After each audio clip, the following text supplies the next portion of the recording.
Bonjour, Nabande Konabisonyo Soba Congolais partout dans le monde. Bonjour, Naba abonné Nabisonyo Soya Barimeur de Kinshasa Basango ya Congo. Bainyo Soba Zuli Baku ya Kolanda Bisom Kolo ya Lelo. Pour tout partager actualité politique ya Maenyo So Ezali Kolikana Nambuka Nabiso RDC. Alors, Lelo Tokolobela 3 points à ordre du jour. Pour ya liboso tokolobela 4 vérités ya Educapen na ba hypocrite. Oh lelo balingi ba faire croire na monde que non baza bassin tokolobela pe hypocrisie ya église catholique de mon pays parce que l'air babandaki ko boma bande konabiso ya Kasai, je ne sais pas église catholique ezalaki wapi. Et puis pourquoi kaka moi coin moroboé moi province moroboé batouana bazali à la recherche yanini. J'espère que ezali première fois te tolobela makambo yo mais toko mekana no kotali sabino 4 vérités à Educapen. Bon comprendre que non soi-disant réconciliation eza nango kaka face A mais face B na bango ezali.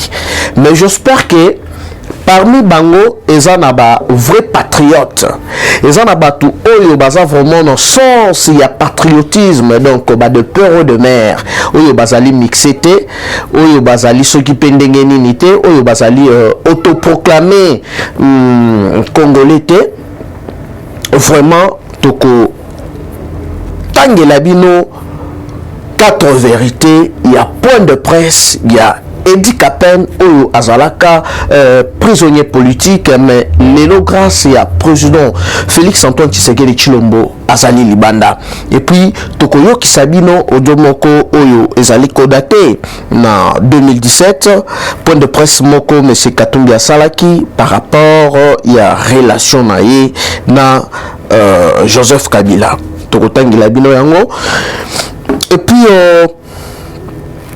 toko lobela pe dossier à François Béa ils en a quelques présidents africains oyo bazali kosenga na président Félix atikae.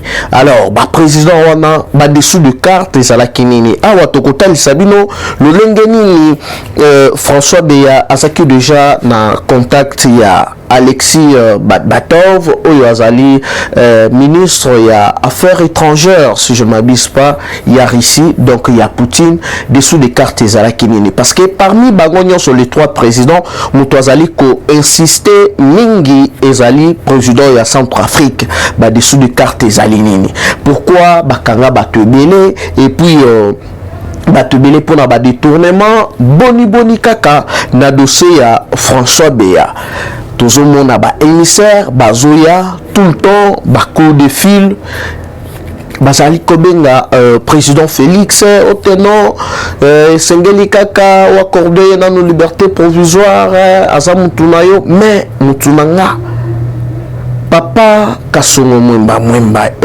papa kasongo yamba porte-parole privé il y a chef de l'état lobaki yango bien ba indice ya coup d'état et puis boyebi ba révélation oyo colonel oyo ya la police madame Lili oyo bakangaki asa na niveau ya ndolo ba révélation ni abimisaki parce que na niveau ya ba Congo na ferme ya François Béa bakutaki plusieurs armes. Alors ambition na bango ezalaki nini po mona batu akamati kabakata ya poste apesio donc ndenge ezali wana na ebite esprit nini itindaki papa François Béa akoma tina ba étape wana a briser ba étape wana parce que ezana batu oyo ba mesana na bango kaka ko manipuler peuple congolais à travers ba presse et autres mais biso to kozala wana pona kotali sabino vérité pe na ba dessous ya carte. Alors ndenge na lobaki na ebandeli na ko yoki sabino moi point de presse moko oyo monsieur Moïse Katumbi Asalaki à l'époque Bolanda. Moi je me pose la question qu'on puisse me dire, le président Kabila, quand il est venu de la Tanzanie, il avait un passeport zaïrois à l'époque. Qu'on me montre ce passeport-là. Sa famille aussi. Et on l'a vu dans Bloomberg il n'y a pas longtemps. Bloomberg a sorti le numéro de passeport tanzanien de membres de la famille du président Kabila. C'est ce que... Bon, on a tout ça pour sa vidéo. À vous contacter en privé, na routine de la langue. Ils ont participé, moi. Ok, bien, ou en Haïti. Ils allaient de Kosoyano, Oyo Alobi, Nakati ya Bloomberg. Passeport, Oyo et Salaki, vraiment que non. Kabila azala na accès na terre na biso ya bakoko à l'époque Zaïre azaka na passeport ya Tanzanie. Sko baye bisabiso wana ngaite ezali so ya no yemoko baye bisabiso na magie ni par quelle magie à se retrouver congolais parce que l'air moko et ça na batu mususu penako bazo mona biso ba congolais on dirait l'air moko tout ça qui dit ba on dirait tobosani bazo yana ba manipulation bazo bata masima ya ba tribalisme pour na ko comme un peu d'histoire peuple congolais. Alors nous sommes au courant, il y a bavure, na pillage, na plusieurs crimes économiques oyo basala na mboka na biso. Alors batouana ndenge na lobarango toujours maintes fois que non baya ba manipuler nde ba esprit faible. Parce que neti babiso boye les ozoya na manipulation écolekate et Kosimba paye vraiment l'élo de toutes les façons tu penses à peine tu loba la vérité parce que trop c'est trop pour moi tout le monde yazoya autant na réconcilier les Katangé à l'époque l'ère Bazali Koboma Katumbe Mwaki Église catholique, ba évêque, Bozalaka Wapi. À l'époque, en 1992, na phénomène Biloulou.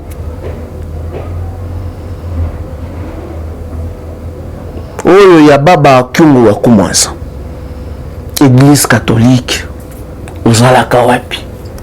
Boni kofingisa église catholique tina niveau oyo pour le makambo vraiment na mona ngoka na RDC franchement na place ya ko réconcilier les Congolais entre eux batuana oyo bazali wana na soi-disant réconciliation mais le tribalisme ce que matina kati ya RDC ezali grâce na bango na ba manipulation na bango et nyonso wana ezalaki mpona nini mpona ba propre intérêt na bango moko personnel na ba minéraux na ba gisement ya ba minéraux oyo babandaki kotekela bapaya. Alors vu que à l'époque monsieur Katumbi alaki mutu oyo azalaka chargé ya ba affaire nyonso ya monsieur Kabila akeya teki prix mususu koto ya beti lisolo mususu tout en sachant très bien que Katumbi apporta gouvernement congolais plainte ya koloba eke bazongisela ye mbongo na ye akangi bakanyo ya baminéraux à l'époque batinda le fait Katumbe Mwaki aboya alobi je ne suis pas congolais gouvernement zambien pe bapuyaka ete basali nini baapuye mais lelo bazomona bato moko boye bazoya bautilize église catholique mpona komemela bato badistraction toza na bino awa na kati kuna ndenge nali koloba na bino awa bavrai congolais Katangé baza pe wana e bato bakozala surpris un jour place bako exposer plan na bango B, il y a soi-disant réconciliation. Biso toza na temps de distraction te. Tozo prôner pour la unité nationale. Alors pour na intérêt na bino moko personnel, l'air bozali koya pour na ko distraire peuple congolais, boye bakeno biso tokoti ke la bino ton atam kolo moko te. Tokoti ke la bino tantin. Edi Kapen ala qui na prison a sali prison il y a Ophélie 18 ans. Même si Église catholique alinga qui a manipulé opinion, voilà boye makambu ya lukuta sur la libération il y a Edi Kapen. Melelo Edi Kapen a panzi penant teke. Vérité ya liboso Edi Kapen a lobby ezani. Deuxième vérité ya Edi Kapen sur soi-disant réconciliation ezalini. Troisième, quatrième ezani. Awasiko bolanda. Tozo banda na point ya liboso. Mes très chers frères, Congolais à l'issue Congolais à Kalate, il y a Oyena Polo, Oyena Kepi, au distraire, au bételier, ma solo moro ezangatina, à pesio mato ya yo qui yo manipulé, au faire révolter, Congolais à l'issue bongote, Congolais à Timba, Congolais à Pamuka. Congolais comprendre que nos groupes moro ya ba yuma ba yaki po ba kwala e. Après avoir ko kwala e ba tuwana ba komi ko ya lisusu pour na ko diviser, pour na ko panza ba Congolais en général. Awa boyoka vérité ya liboso ya Edi Kapen na point na biso ndenge tolobela ki yango na sommaire ya liboso. 1. Edi Kapen na lobi boye. Ngai Edi Kapen ndenge naza awa na beta boloko ya Ophélie evike nzamba lingaka nga ye mutu atindeli biso na RDC, un vrai président, son excellence Félix Antoine Tshisekedi Tshilombo, pour na koya kobimisanga na boloko. Parce que nous avons un musée, nous accompagnons musée, mais babambela nga berke nga mutu na boma musée. Alors que mutu oyo aboma musée, mutu oyo a comploté contre musée, à l'aide il y a Madame Moko Azalaka à l'époque un secrétaire d'État américain, dans le président Bill Clinton, en complicité avec la Belgique, de batala ki balobi to kamata kaka mwana na ye adoptif, to utilisé à l'époque. Musée alinga qui a kende ko participer na sommet moko na niveau ya Cameroun. Kabila tant qu'Azalaka à l'époque numéro 1, il y a renseignement militaire, na confiance, oyo, Mouze Apesakaye, Azaka à l'époque la mission à Lubumbashi. Azaka le premier, il y a Kobenga Mouze Alobi, Bazali ko comploté contre Yoko Kendete, alors que Zala qui plombe à Bango, parce que Azaka sûr que non, ba mercenaire bazali koya déjà ba contacta musicien moko profane ya mboka na biso place nini na kati ya drum bakamata ki bakotisi ba pistolet et salaki que non ba sur mission na bango ezali vraiment toute une longue histoire mais na kozala un peu bref. Est-ce que vous êtes au courant que non les soi-disant parents, les soi-disant les lots basali komi benga, je ne sais pas moi ou non, bakomi bakatangé, parce que les véritables katangés sont nos frères. Sont nos frères. Et pour te faire un ami bien. Et ça batu oyo bamoni geno bazali suna elo wa kosala te balingi basala récupération politique. Et lelo soki Katumbi azotambola librement na kati ya mboka na biso ezali grâce ya Félix. Eza grâce ya président Fachi. Na bonne volonté na ye, na bonne foi na ye, na sens na ye ya humanisme. Na kikongole na ye pena ya 100%. Ndakamata batu nyonso bakalombo bakamitatu baeskadela bango tu apesi bango passeport bakiti awa na RDC. Et à l'époque église catholique ezalaka wapi pona ko réconcilier Kabila na Katumbi boutique la biso distraction. Là, service, câble diplomatique, il signaler le père que non, cuisinière na yo, oyo ba métamorphose ba pesa kombo ya sifa, keba aligna empoisonné. Bakanga me wana ba kotisa ye na boloko. Abima mukolo oyo ba bomaka musée. Le Kabila ya zongiawa, le père akanga ye. Mutuaya qui peut intervenir pour babinisa ye na kati ya boloko ezali le fait président ya Harare et ya Zimbabwe Robert Mugabe vu qu'il y a qui massa pena musée parce que à l'époque l'air sali rébellion na bango wana pona ko chasser dictature ya Laurent Désiré Kabila. Harare ezali parmi ba pays oyo batindelaka musée ba militaire.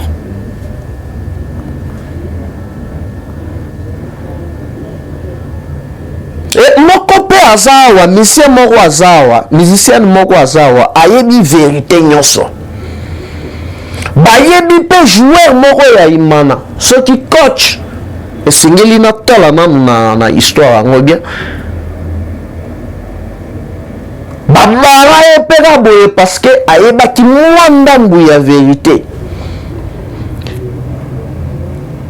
Et musicien profane wana yepe baboma yekutu avant parce que ayebaki trop.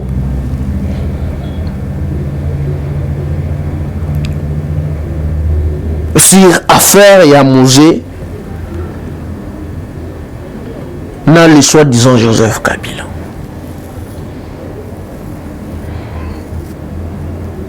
Et Kabila azwa courage bango na Katumbi ya kosenga peuple congolais pardon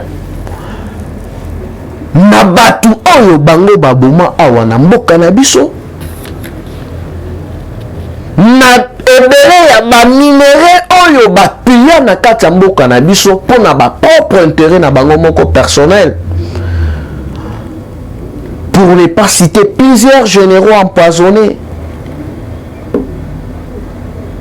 Le Floribert Chebeya, Eric Lenge. On dit vraiment, quelque part là, dans le moment où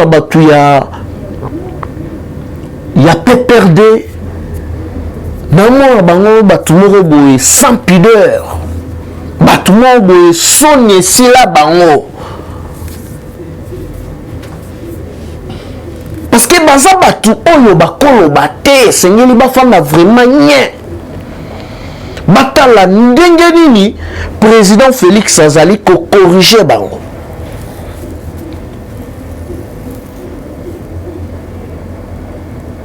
na point ya liboso edika pe na lobi boye pona zala un peu bref lelo batu bazali ko kende soi-disant réconciliation. Mais même mutuwana ayebi liwa ya musée ayebi nani asilisa na koboma batata mwasi ya le père, nous le père, c'est Kabila.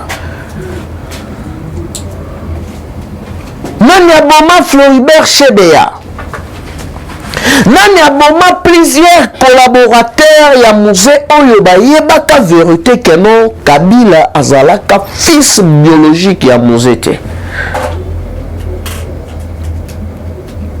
Mais lelo eza na batu moko balingi bayela biso distraction na soi-disant réconciliation bosakana na biso te ata mokolo moko. Toza bana mike te parce que katumbe mwa ki baboma ye ya koboma epa ya nani epa ya Kabila. Moïse bapekisa ye akita awa na 2018 a postulé epa ya nani epa ya Kabila parce que bawelela kimbongo. Mais lelo église catholique alinga ye la biso distraction, alinga dopé peuple congolais au tenant soi-disant réconciliation beaucoup si. Bon, nous sommes au courant de tout. Parce que souci la Bible qui que non leur mokoba instruire gouverneur ministre il y a intérieur ba empêcher réunion en écotaté pour ba meka un peu comme manipuler jeunesse bien. Bossa la réunion na bino. Mais yo église catholique prenez peu na ko réconcilier place nyoso oyo Kabila alonaki tribalisme. Mama Indombe na este kuna o bandande o baashi o baboye bayokanaka te. Nani adivisa ba Congolais? Nani ayana ba chef coutumier ya Lukuta aya imposé bango alors que ba chef coutumier na baza ba Congolais te. Boye bakeno culture to histoire ba changer en honte biso to banga bino te pona voyer bisabino vérité en face bo intimider bo grimacer nous on s'en fout hein? Nous on s'en tape, on s'en fout éperdument, mais essentiel les alliés que non to rappeler bino busoba na ba crime na kimuyibi oyo bosala na kati ya mboka na biso. Intimidation na bino et bangisa biso elo morote mafinga na bino et ko décourager biso te to continuer na kosala éveil patriotique. Là vraiment je m'en fous éperdument. C'est la nation ou rien. Bochango na mito na bino. Donc kapena lobi boye Kabila atika hypocrisie ye muto akangisa aibise na zo garantir yo ba maramutu mwasi na yo bana na yo mais yo fanda wana pona nini parce que ayeba ki vérité ba vérité oyo akokaki kobimisa.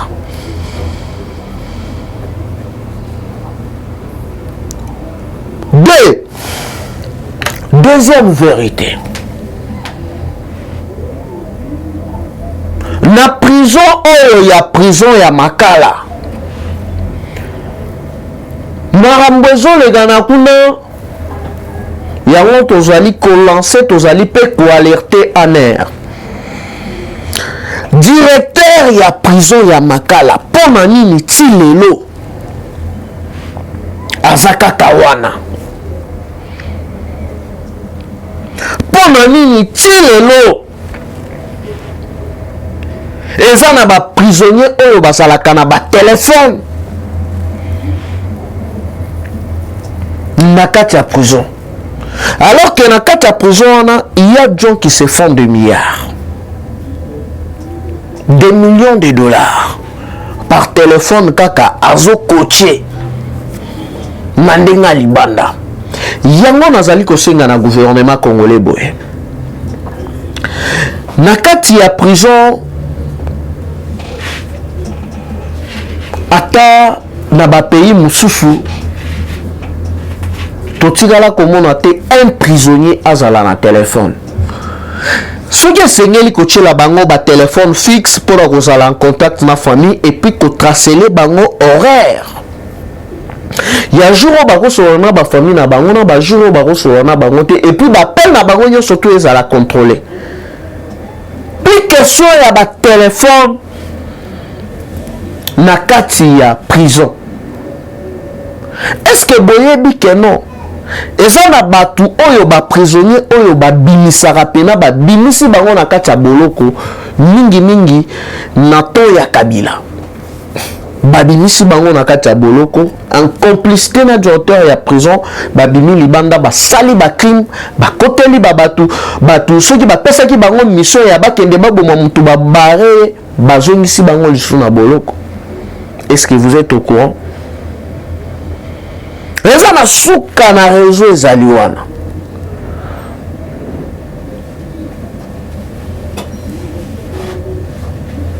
Et puis prison wana ekoza la place wana te. Deuxièmement, Kankokolo oyo kaya Kankokolo ba service nyonso ya renseignement. Makambu oyo ezali kolekana na Kankokolo wana eza inacceptable. Boye ba yango bo retenir yango bien. Olive akendaka na kati ya camp par semaine 2 fois. Eza na ba militaire baza wana. Et puis soki botali Kankokolo ezali non ya RTNC. Et ba plan nyonso na ba révélation nyonso nazali kobimisela bino awa eza na face B ya réconciliation ya soi-disant réconciliation ana. Objectif na bango ezali nini? Ezali ba fragiliser mandat ya chef de l'État, ba balkaniser RDC, ba opposer ba tribu contre ba tribu mosusu mobulu ekota po ba balkaniser RDC. C'est le plan na bango yango wana.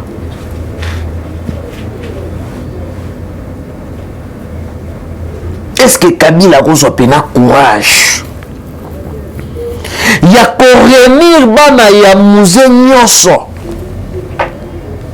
kosenga bango pardon na ndenge na mwasalela griffe ya kombo ya Kabila parce que mutu apesa ye kombo ya Kabange na ya Kabila ezali baba kyungu.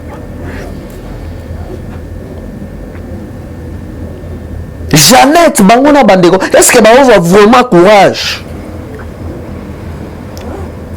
Yakosenga les Congolais en général, non, véritable famille, il y a Laurent Désiré Kabila, pardon, il y a Silisana Komoma. Boutique la biso ba distraction. Boutique la biso ba distraction. Et la deuxième vérité, il a dit qu'à peine à lobby et seigneli gouvernement na président de la République à Fongola Michou. Il est grand temps. Il y a qu'à changer ba officier nyonso. Oyo bazana niveau ya Katanga. Nyonso. Kolongola bango kotinda bango na Équateur. Kuna na Équateur kuna ba guerrier baza o baza pena na bilo wanzoto. O ba kosenga même pas adeno renseignement mais bango so ba kitina na terrain. Ba comprendre que non masolo eza. Eza na ndeko na biso moko ya journaliste ya mwasi na lingi kotanga kombo na yete pona robo ya ko exposer alobaki yango très bien parce que azali mutu ya côté wana. Eza vraiment na ba guerrier. O ba rozo bango tout na Katanga, bango tout na est.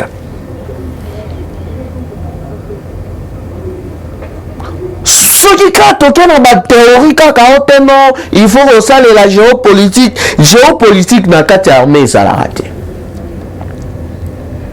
Eza na ba généraux, eza na plusieurs officiers oyo bazali déjà fatigués. Ils ont changer bango parce que l'armée bazali a politique. Si koyo batuana la mandat na bango ba komisaki armée politisée. Aujourd'hui on appelle un militaire azana carte de lecteur. Arosala na nini. Na place ça la carte na ye ya Kimbila. Ba changer bango tout ba tindi bango na Équateur. Ba oya Équateur ba ke na Katanga mususu ba ke na est. Maramburu tu bino bozolo babaza kuna te. Doya zo sala musala nde na vision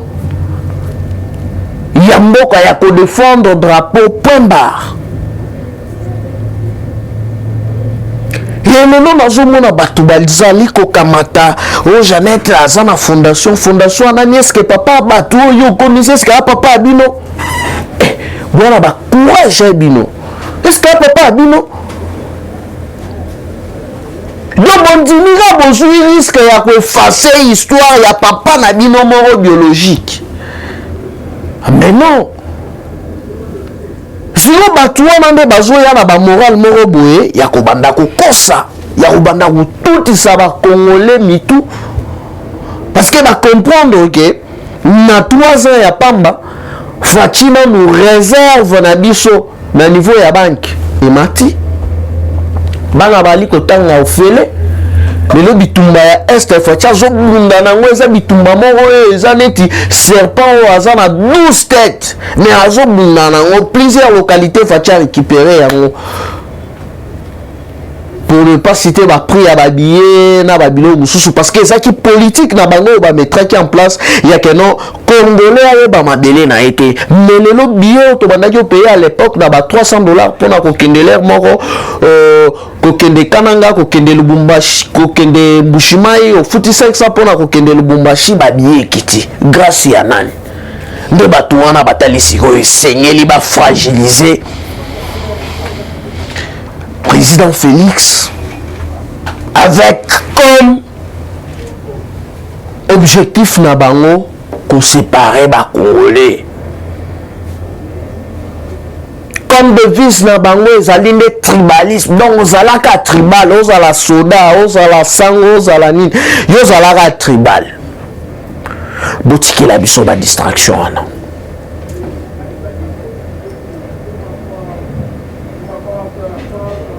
Na troisième vérité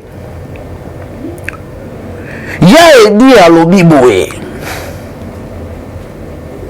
esengeli basala réforme ya armée na biso nationale sur tous les plans kobanda na la police okei na armée okei na ba service ebele ya renseignement batu wana kaka ti lelo na katanga wana bazakaka basala suka na bashida ba mama na bashida.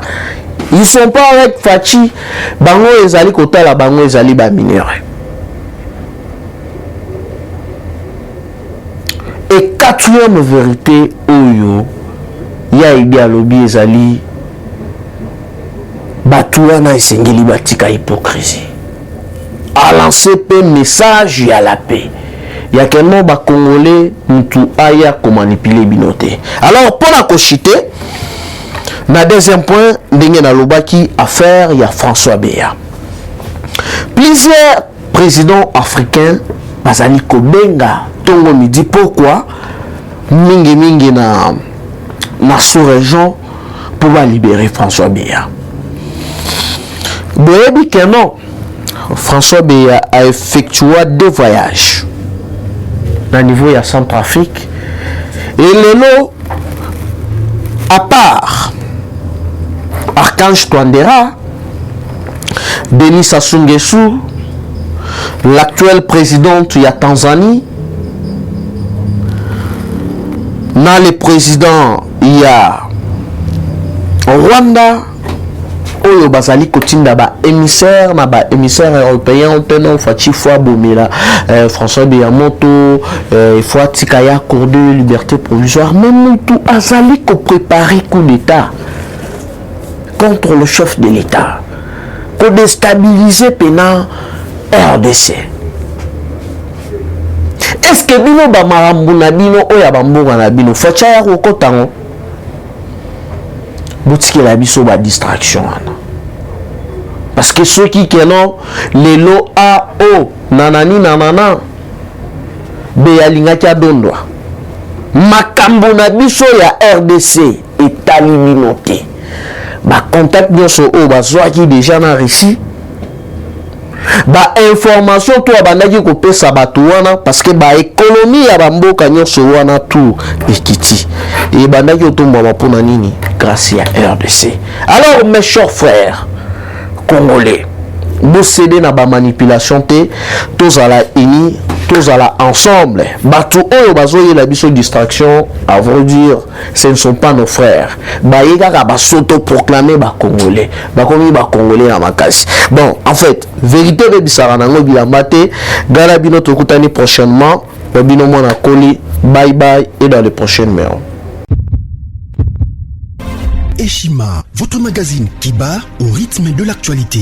Une réponse à vos besoins en information, un éclairage dans divers domaines. Impartial, documenté, instructif. Eshima au cœur de l'info. Retrouvez la nouvelle édition. Le service national de la RDC, une seconde chance pour les Kuluna. Le commandant du service national, le général-major Jean-Pierre Kassongo Kabouik, est en passe de réussir le plus difficile. La conversion des délinquants juvéniles appelés Kuluna en bâtisseurs de la République. Jean-Pierre Kassongo Kabouik a réalisé des avancées notables à la tête de ce service qu'il occupe depuis juillet 2018. Ce jeune délinquant, presque indomptable dans les rues de Kinshasa, ont finalement été maîtrisés au centre pilote de Kanyama KCC. À ce jour, ils sont endoctrinés et formés à rendre service à la nation, à devenir utiles pour le pays. Au total, 2000 anciens Kuluna devenus aujourd'hui bâtisseurs ont perçu leur premier salaire après une période de 14 mois de formation dans plusieurs domaines, notamment la maçonnerie, la menuiserie et autres. Cette étape a concrétisé la volonté exprimée par le chef de l'État, Félix Tshisekedi, qui prône une autre méthode plus humaine pour l'encadrement de ce jeune brigand urbain et leur réinsertion sociale. Cela à travers la formation pour servir de main-d'œuvre au profit de la République démocratique du Congo. Dans un long entretien accordé à Eshima Magazine, le général-major Jean-Pierre Kassongo Kabouik explique le retour 4 ans après de la production agricole à Kanyama KCC. Dans cette interview exclusive, le commandant du service national égrène les réalisations de cette structure qui revient d'une longue léthargie. Il évoque l'expérience des cantines militaires et policières et révèle que son service paramilitaire mettra bientôt ses cantines à la disposition du campus universitaire en faveur des étudiants. Focus. L'équipe Mwakadi fait exploser le compteur. La DGI dépasse 200% des recettes fiscales au mois d'avril 2022, soit le triple réalisé en avril 2021. Une performance historique jamais réalisée au sein de cette régie financière. À lire également, les FARDC progressent de 5 places au monde selon le classement établi par Global Power. Analyse de l'état de siège décrété depuis 1 an dans les provinces de l'Ituri et du Nord Kivu. Découvrez également plusieurs autres sujets à lire dans ce nouveau numéro. Retrouvez l'intégralité du magazine Eshima dans les kiosques. Eshima Magazine, un nouveau standard d'information.